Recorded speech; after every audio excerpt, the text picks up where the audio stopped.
Week 3 of the college football season saw no ranked opponents squaring off against one another for the first time in a few years, but still we saw several standout performances by quarterbacks across the nation.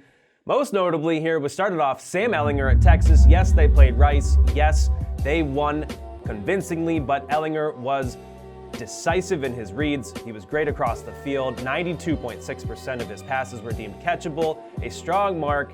And as they get into Big 12 conference play, Ehlinger can ride that accuracy and ride his playmakers to a couple of victories as we get maybe ready for a big-time showdown with college football playoff implications between Texas and Oklahoma.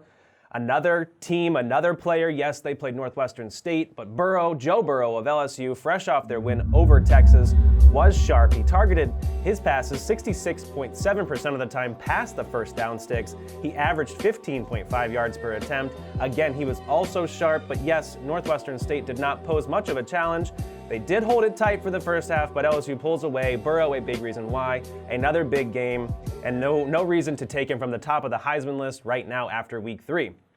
Another guy here as well, we switch out west, Jacob Eason, playing Hawaii. Washington's quarterback there had 3 of our big-time throws. Those are our highest-graded throws, highest-graded pass attempts based upon velocity, distance downfield, tight windows, accuracy, all of the above factors and more. 3 of those against Hawaii. Washington wins, rebounds after the Cal loss. Eason did have 3 of his passes dropped, though, so something to watch as they go forward through Pac-12 play. They will need to fire on all cylinders. Eason, though, not a reason for any sort of decline as we go forward. Staying in the Pac-12, Justin Herbert of Oregon playing Montana. They win big time. Herbert throwing 5 touchdowns, but again, another thing here. Herbert had more of his deep passes dropped than any other quarterback last season. That continued against Montana. Playmakers need to step up for Herbert. He had 5 drops, all equaling an 85 or just above an 85% adjusted completion percentage, meaning he was more accurate than the rest of the quarterbacks, most of the quarterbacks in the country here as well. Again, drops need to be tidied up for Oregon. Another guy here, Justin Fields, Ohio State, noon game, big game here in Bloomington. Fields was outstanding against the Hoosiers, did not get tested whatsoever. He targeted his passes downfield. He is not just a runner. He had only 6.5% of his passing yards come after the catch. That means over 90% of his yards were through the air. He was targeting passes way downfield, getting the ball to accurate spots and allowing his receivers to make the plays, but then also score the touchdowns and make the big plays against Indiana.